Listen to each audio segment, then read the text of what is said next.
यह आदमी एक ऐसी चट्टान पर लटका हुआ था जो हजारों फीट ऊंची थी और नीचे कई गुना गहरी खाई थी। इतना ही नहीं, चट्टान बिल्कुल सीधी थी। जब उसने ऊपर देखा तो उसका पैराशूट एक सूखे पेड़ की डाल में उलझा हुआ था, जिसके कारण वह बाल बाल गिरने से बचा था। चट्टान की दीवारें बर्फ जैसी चिकनी थी, जिन पर चढ़कर ऊपर जाना बहुत मुश्किल था। तभी उसे एक विचार आया। उसने तुरंत अपना खंजर निकाला और उसे जूते में डालकर चट्टान में घुसेड़ दिया। फिर उसने 2 और खंजर निकाले और उन्हें पूरी ताकत से चट्टान में गाड़ दिए। इसके बाद वह पूरी कोशिश से ऊपर चढ़ने लगा। वह इस डरावनी जगह से जल्द भागना चाहता था, लेकिन अफसोस 2 मीटर चढ़ते ही कमजोर खंजर टूट गए, जिससे वह पल भर में नीचे फिसलने लगा। किस्मत से उसका पैराशूट अभी भी ऊपर की डाल में फंसा हुआ था। वह मुड़कर चट्टान को पकड़ना चाहता था, लेकिन डाल उसके वजन को सहन नहीं कर पा रही थी और धीरे धीरे टूटने लगी। तभी उसने तेजी से मुड़कर पैराशूट की रस्सी को लपेटा और खंजर निकालकर तेजी से रस्सी काटना शुरू कर दिया था। ठीक उसी पल जब डाल टूटने वाली थी, उसने रस्सी काट दी और डाल के गिरने से पहले ही बच निकला, लेकिन उसके पैर चिकनी चट्टान पर फिसल रहे थे। उसने जैसे तैसे अपना संतुलन बनाए रखा था। तभी उसकी नजर ऊपर एक बकरी पर पड़ी जो चट्टान पर चढ़ रही थी। उसे एक उपाय सूझा। उसने सोचा कि वह भी बकरी की तरह ऊपर चढ़ेगा। उसने अचानक अपने हाथ पैर चट्टान के बीच फंसाए, मगर नीचे की गहराई को देखकर उसका माथा घूम रहा था। अगर उसका पैर फिसला तो वह पल भर में चकनाचूर हो जाता, लेकिन अब उसके पास पीछे हटने का रास्ता नहीं था। वह धीरे धीरे बकरी की चाल सीखते हुए ऊपर चढ़ने लगा और एक उभरी हुई चट्टान पर पहुंच गया था। लेकिन सांस लेने से पहले ही नीचे की चट्टान फिर से हिलने लगी। पल भर में पत्थर बिखर गए और नीचे गहराई में गिरने लगे। उसी पल आदमी तेजी से उछला और दौड़ते हुए चट्टान के ऊपर जाने लगा था। उसने मौके पर संतुलन बनाते हुए बकरी की तरह छलांग लगाकर चट्टान के किनारे को पकड़ लिया था, लेकिन अब वह इतना थक चुका था कि चाहकर भी ऊपर नहीं चढ़ पा रहा था। तभी एक भेड़ उसके सामने आई और उसे गुस्से में घूरकर सूंघने लगी, शायद यह पता लगाने के लिए कि वह उसकी प्रजाति का है या नहीं। तभी भेड़ ने उसे सींग मारकर नीचे धकेलने की कोशिश की। सौभाग्य से आदमी का एक हाथ अभी भी चट्टान के किनारे को पकड़े हुए था। वह मरते मरते ऊपर चढ़ने की कोशिश करता रहा। जैसे ही भेड़ उसे फिर से मारने के लिए आगे बढ़ी, उसने उसके सींग पकड़ लिए। इससे भेड़ को खतरा महसूस हुआ और वह डर के मारे पीछे हटने लगी, जिसके कारण आदमी का शरीर भी चट्टान के ऊपर खींच लिया गया था। वह बुरी तरह हांफता हुआ जमीन पर गिर पड़ा। अगले ही पल वह उस भेड़ को प्यार से सहलाने लगा, जिसने अनजाने में उसकी जान बचा ली थी।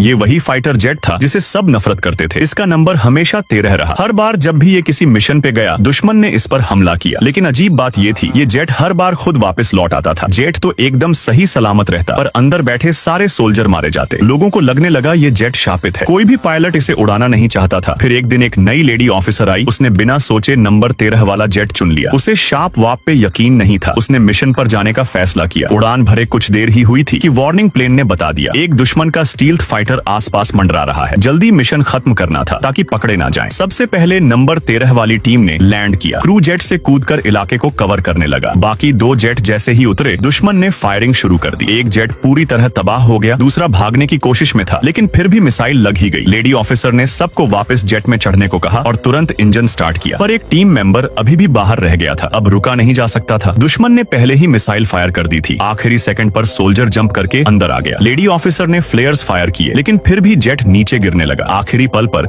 उसने जेट को संभाल लिया। ऊपर से दुश्मन ने फिर अटैक किया, पर सब मिसाइल्स फ्लेयर्स से ब्लॉक हो गई। अब लेडी ऑफिसर ने वेपन ऑफिसर से कहा, फायर करो दुश्मन पर हर बार कोई ना कोई पत्थर की दीवार बीच में आ रही थी। तब उसने कहा, दुश्मन को छोड़, सामने जो पिलर हैं उन पर फायर कर। पिलर गिर गए और उनके नीचे दुश्मन का जेट दब गया। पर अभी खतरा खत्म नहीं हुआ था। जैसे ही वो लोग उस पत्थर वाले जंगल से निकले, एक और दुश्मन फाइटर उन पर टूट पड़ा। लेडी ने झट से जेट रोल किया और दुश्मन के जेट से ऊपर निकल गई। उसने सीधा दुश्मन पायलट की आंखों में देखा और फिर फ्लेयर्स छोड़कर उसे खत्म कर दिया। वो अपनी टीम को सही सलामत वापस ले आई। इसके बाद भी उसने लगातार 19 मिशन नंबर 13 वाले जेट से पूरे किए। एक भी सोल्जर को कभी चोट नहीं आई। जब नए जेट बेस पर आए तो अफसरों ने कहा, अब नया जेट ले लो, पर उस लेडी ने मना कर दिया। वो अब नंबर 13 से जुड़ चुकी थी। फिर एक दिन मिशन के दौरान नंबर 13 पर घात लगाकर हमला किया गया। एक मिसाइल सीधे इंजन पर लगी। जेट आउट ऑफ कंट्रोल हो गया और गिरने लगा। लेडी को लगा अब नहीं बचेंगे, लेकिन आखिरी सेकंड में दूसरा इंजन फिर से चालू हो गया। कोई भी जख्मी नहीं हुआ, पर अब एक बड़ी दुश्मन आर्मी उनकी तरफ बढ़ रही थी। टैंक रॉकेट्स के सामने अब लड़ने का कोई फायदा नहीं था। लेडी ने जेट से बाहर निकलकर सेल्फ डिस्ट्रक्ट प्रोग्राम ऑन कर दिया। काउंटडाउन खत्म हुआ, लेकिन जेट फटा ही नहीं। वो हैरान रह गई। उसी वक्त दुश्मन सोल्जर जेट को घेर कर फायरिंग करने लगे और तभी जेट में इतना जोरदार धमाका हुआ कि सारे दुश्मन उड़ गए। असल में नंबर 13 जानबूझकर रुका था ताकि आखिरी मौके पर वो लेडी को और पूरी टीम को बचा सके।